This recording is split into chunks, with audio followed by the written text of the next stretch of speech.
Hello, in this video, I want to go through all of the cards that I would include if I was going to build a Jaws Relentless Predator commander deck. Of course, it's a 5-mana legendary shark. It's a 5/5. When Jaws deals combat damage to a player, create that many blood tokens, and whenever a non-creature artifact is sacrificed or destroyed, it deals 1 damage to each opponent. First up, I would include Big Score. It's a way to discard cards, draw more cards, and create treasure tokens, which are non-creature artifacts. So it's card draw in our mono red deck. Reckless Endeavor is from the same secret layer for 7 mana. Roll 2d12 and choose 1 result. Reckless Endeavor deals damage equal to that result to each creature, then create a number of treasure tokens equal to the other result, which are more non-creature artifacts, and treasures can be sacrificed to themselves at no cost, so it's a way for Jaws to deal 1 damage to each opponent.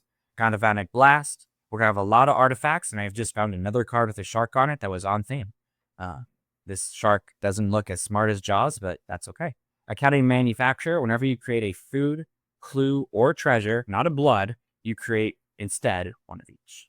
We're going to have a lot of ways to make food in this deck. We're going to have a lot of ways to make treasure in this deck. And so being able to take advantage of getting 3 non-creature artifacts that can be sacrificed is great.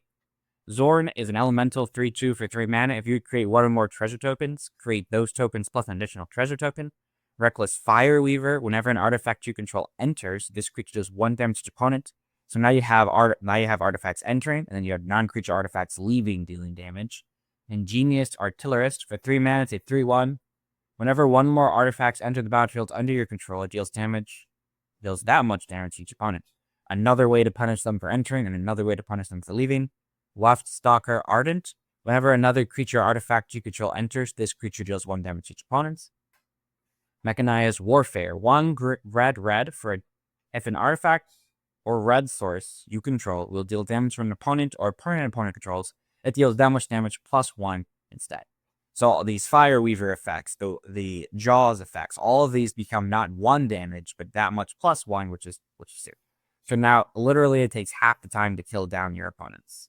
So, Last Stalker Ardent would say whenever another creature artifact you control enters, this creature deals 2 damage to each opponent, which is great. Torbrand, Thane of Rod Fell. If a red source you control deal damage to an opponent or a permanent opponent controls, it deals that much plus 2. So now it's 3 damage whenever you sacrifice or destroy a non-creature artifact, and it's 3 damage whenever you have an artifact enter. Sulfim, Mayhem Dominus. For 2, a red and a red at a 5/4. If a sorcery control will deal non-combat damage to an opponent or a permanent opponent controls, it deals double that damage to a player or permanent instead. Same thing. Now Jaws is doubled. As you can see, I really like those counter effects in this deck, so I included a ton. 2 red, 2/4, Double Strike, Trample, Haste. Knuckles. Whenever 1 or more creatures you control deal combat damage to a player, create a treasure. At the beginning of your upkeep, if you control 30 more artifacts, you win the game. So really trying to get up to that ceiling of 30 artifacts, which I think is really feasible whenever you have this many 5 blood tokens being created every turn, lots of treasures being created. I think it's a real avenue to create more treasures of Knuckles and then win the game. Spiteful Banditry, X, red enchantment. Whenever it enters, it deals X damage to each creature. When 1 or more creatures your opponents control die, you create a treasure token. This ability triggers only 1 each turn. So it's a board wipe that stays on the battlefield and tracks forever to make treasure tokens, which is totally on theme. Reign of Riches, 5 mana enchantment. When it enters, create 2 treasures. The first spell you cast each turn from mana from a treasure was spent to cast has Cascade. Super powerful enchantment. I remember when this came out, and it was really, really good in Legacy until people realized it's a 5 mana enchantment. But being able to just have 2 spells happen each turn in your mono red deck is great. You don't have access to green if you're not ramping that hard, so you're never going to get to like double, triple, quadruple spell by yourself. But Reign of Riches can really help you take care of that. Nettle Cyst, 3 mana artifact equipment. Equipped creature gets +1/+1 for each artifact and or enchantment you control. A by itself, it's going to be really big because it's going to trap all these blood tokens, all these treasure tokens, etc. But also sticking this on Jaws. Let's say you have 5 artifacts and enchantments in play. Jaws deals 10 damage. You make 10 more. Jaws literally just went up to 20, so it literally doubled. So, super nice. Artillery Alchemy. 2 red enchantment. When it enters, create a blood token for each opponent you have, and blood tokens you control all your equipment. It is just all types that have equipped creatures +2/+0 and equip for 2. Super fun because it's a blood card, but honestly, I'm a little skeptical of this card just because equip 2 is like a lot more than equip 1. And like, you're not going to create 5 treasures, 5 blood tokens, pay 10 mana, and give +10/+10 to your commander. I just don't see a world where you do that. And like, if you have extra mana sitting around, maybe, but like if you have 2 mana sitting around, you probably have 2 cast cards in your deck you could catch from your hand. Panic on the island, Descent into Avarice. 3 colorless, 2 colorless, and a red for an enchantment. At the beginning of your upkeep, put 2 descent counters on this enchantment. Then each player creates X treasure tokens, and this enchantment deals X damage to each player, where X is the number of descent counters on this enchantment. Great way to pass a ton of treasures around, do a ton of damage to your opponents. There's also non-combat damage, so it can be doubled with other effects. Basilisk Collar gives equipped creature Death Touch and Lifelink. Draws is a great thing to give Death Touch and Lifelink to. You know, gaining some extra life, Death Touching over trample things, etc. Super nice here. And it's an artifact. You know, whenever this non-creature artifact is destroyed by a board wipe or sacrificed to an effect, it deals damage. Commander's Plate. Equipped creature gets +2/+3 and has protection from each color that's not in your commander's color identity. So it would have protection, which follows the debt rule. It can be destroyed or damaged, enchanted or equipped, blocked, targeted by anything that's green, white, blue, or black. So it's going to be very hard to block, except for literally by mono red and colorless creatures. So that trample is really going to even come more in handy then if they just put like a goblin in front of it. Tarian's Soul Cleaver. 1 colorless for a legendary artifact equipment. The equipped creature gains Vigilant, and whenever another artifact or creature is put into a graveyard from the battlefield, put a ++ counter on the equipped creature. So all of your artifact tokens, like sacrifice, they do go into the graveyard and then disappear. So you get +1/+1 counters on Jaws every time you sacrifice blood, a treasure, etc. Kark Clan Ironworks, 4 colors, sack an artifacts, add colorless. This is a great sacrifice outlet for any of your non-creature artifacts. If you have Jaws in play and you just sacrifice them, you could probably just win the game. But it also just adds a ton of mana, which helps us recast Jaws, because Jaws can 5 mana, 7 mana, 9 mana. You know, it's going to go up fat. Professional Facebreaker. 2 in a red for a menacing 2/3. Whenever one or more creatures you control deal combat damage to a player and make a treasure, sack a treasure, exile the top card of your library. You may play by card this turn. Another sacrifice outlet for your treasures that turns into pseudo card draw, and also gives you treasures whenever one or more creatures does combat damage. Inspired Tinkering lets you look at the top 3 cards of your library and play those cards, but also make 3 treasures. So gives you treasures, you can sacrifice them to cast said exiled cards. And then they're sacrificed and draw seat that. Held to Pay deals X damage to target creature. Create a number of tapped treasure tokens equal to the amount of excess mana. That's 6 damage, sorry. Dealt to that creature this way. So it's a 1 creature, should deal a ton of damage, and then any extra mana you dump into it stays around as treasures. Seize the Spoils, discard, draw 2, create a treasure. Brass Bounty, love this card in the deck. 6 colorless, 1 red. For each land you control, create a treasure token. Tons more non-artifact tokens.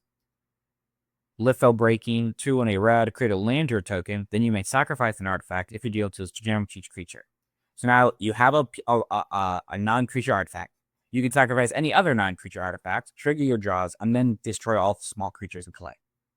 Hadron Detonator, 2 in a red, 2/3. Whenever an artifact enters under your control, it deals 1 damage to target opponent. Tap, sack 2 artifacts, exile top card library, play it. Great card in this deck. Rewards you for having artifacts enter, and then is a sacrifice outlet that also lets you pseudo card draw in your mono red deck. Bottle Cap Blast, 5 mana, improvise. You can tap your artifacts, tap your blood tokens. It deals 5 damage to any target. If excess damage was dealt to a opponent's right, create that many tapped treasure tokens. Duretti Scrap Savant, 3 in a red, +2, discard 2, then draw that many. -2, sack an artifact. If you do, return target artifact card from giver to the battlefield. -10, you get an emblem with whenever an artifact is put to the giver to the battlefield. Return that card to the battlefield at the beginning of the next end step. So you can get back your big artifact creatures, or just have an emblem that just continues to get them back. You can sacrifice just like a treasure, and then go get any artifact from the graveyard and put it back onto the battlefield. Audacious Reshapers, 2 in a red, 3/3, tap, sack an artifact. Reveal cards from the top of your library until you reveal an artifact card. Put that card onto the battlefield and the rest on the bottom of your library in a random order. It deals damage to you equal to the number of cards revealed this way. Great way to sack artifacts. And then just get whatever next card you hit. And then you deal damage with a number of cards to yourself, though. So, a little sucky. Yeah, I like that card a lot in my equipment decks. Swashbuckler Extraordinaire, 2 and a red for a 2/2. It enters, make a treasure. Whenever you attack, you may sacrifice one or more treasures. When you do, that many target creatures gain double strike, including you can target it with draws, which I really like. So sacrifice a treasure, make draws a 10/10, or at least deal 10 damage as a 5/5 trample. Super good. Nihab the Eternal, 3 red. At the beginning of your post-combat main phase, add red for each 1 life your opponents have lost this turn. So, post-combat main phase, you had 5 treasures enter, you sacrificed 5 treasures, that's 10, you have one of your artillerist cards in play, the 10 damage, you had 10 red, super nice. Roaming Throne, 4 colorless artifact creature Golem, Ward 2, when it enters, choose a creature type, it's the chosen type, and it's one of the types, G-Shark. It's a Shark Juggler. Inspiring Statuary, non-artifact spells you have Emprise, you can tap your treasure without having to sacrifice them. Little defeats the purpose, but you can tap your blood tokens if you don't want to sacrifice those because you don't have the mana to do so. Atog is a sacrifice outlet. You can just hit all of the artifact cards in play, make this a big creature, kill one of your opponents, and then kill the other ones with the excess damage. Treasure Nabber, whenever an opponent taps an artifact for mana, take control of it. You have a lot of artifact sacrifice outlets, so being able to take control of your opponent's artifacts and being able to sacrifice those after you take advantage of them is nice.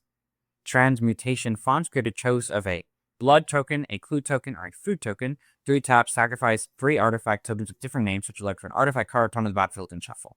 So, very expensive. Don't know how good it actually is, but you already have blood tokens coming into play. You're a couple clues, and this is a way to make foods. Sack an artifact, get a ++1 counter on this. Like I said, this is a way to sacrifice all of your artifacts in one big go right before a board wipe or something. And that's a ton of damage to each opponent's. Depth Shaker Titan. When this enters, any number of target non-creature artifacts you control become 3/3s. Each artifact creature you control has melee, trample, and haste. So you just made all of your blood tokens, all of your treasure tokens into 3/3s. You just sacrifice them into being an next end step. So that's not a problem because Jaws wants them to be sacrificed. Fantastic. Rose Cutthroat Raider, 2 red, 3/2 first strike, raid, at the end of combat on your turn. If you attack this turn, make a junk token. Whenever you sacrifice a junk, add red. For each opponent you attack to get a junk, actually. So you can have up to 3 junks and then use them to try to draw cards. But just another kind of token that it sacrifices to itself, like a treasure, in order to pay mana into it. Goldatha Forge Master, sack 3 artifacts, switch 11 for an artifact card, put into the outfield. You probably see these cards. You could grab this card would be a solid card to go get. I also think that Crack Clan Ironworks is a good card to hit. So that's a good sacrifice outlet to those. Cavern Horde Dragon, 7 red. This spell costs X less to cast, for X is the greatest number of artifacts an opponent controls. With a 6/6 flying trample haste. Whenever it deals combat damage to a player, you create a treasure token for each artifact that player controls. Great way to make a ton of treasures. Hellkite Tyrant. Hellkite Tyrant is 4 red, 6/5 flying trample. Whenever this creature is coming out of player, gain control of all artifacts that player controls. At the beginning of your upkeep, if you control 20 or more artifacts, you win the game. It's going to be very easy to get up to that many artifacts. You're getting 5 every single time Jaws deals damage. That's only 4 turns of not sacrificing any of your blood tokens to win the game. Hellkite Tyrant. The Hellkite Tyrant will probably die to removal before they hit destroy all of your blood tokens. But Ancient Copper Dragon, 6 mana flyer. Whenever it deals combat damage to your player, roll a d20. You create a number of treasure tokens equal to the results. Everyone knows how good this card is. Just a ton of treasures getting dumped into play. Goldspan Dragon gives all treasure you control tap, add 2 mana of any one color, which is nice. Demand Answers. You can discard a card or sacrifice an artifact to draw 2 cards. So on theme, Unexpected Windfall. Discard a card, draw 2, create 2 treasures. The Reaver Cleaver, love this card. 2 and a red, equipped creature gets +1/+1 and has trample. And whenever this creature is coming damage to a player, create that many treasure tokens. So not only do you get 5 bloods, you get 5 treasures. And they're untapped, you can immediately sack them for mana. Super nice. Crime Novelist, whenever you sacrifice an artifact, put a +1/+1 counter on Crime Novelist and red. So now you're getting up there in mana. It's nice because you have a blood token, you can pay 1 into it to sack it, get the effect. Gives you another red to not sack your next blood token. Gives you another red to then sack your next blood token. Swift Foot Boops. Of course, our commander already has haste, but giving it hexproof in mono red is great.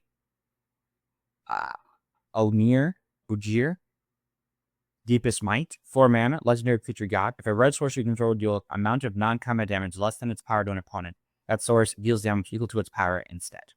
Probably should have included this higher up in the list, but now, every single time Jaws deals 1 damage to its opponent, it becomes 4 damage to its opponents. And whenever it dies or returns to the battlefield as a land, it has tap out a red, 3 tap, transform it only if red sources you control deal 4 more non-combat damages turning only its sorcery, which is going to be very easy to do in your Jaws deck. Seizing Dawn, San, can let you get Jaws out in turn 3. 3 instant, add 5 red, just lets you put Jaws on turn 3, which is nice. Ruby Medallion, for spells you cast, cost 1 less cast. Blitz Ball, it's an artifact that adds a mana of any color, but it's a non-creature artifact that can sacrifice itself to draw 2 cards. And only if an opponent was dealt combat damage by legendary creatures turn.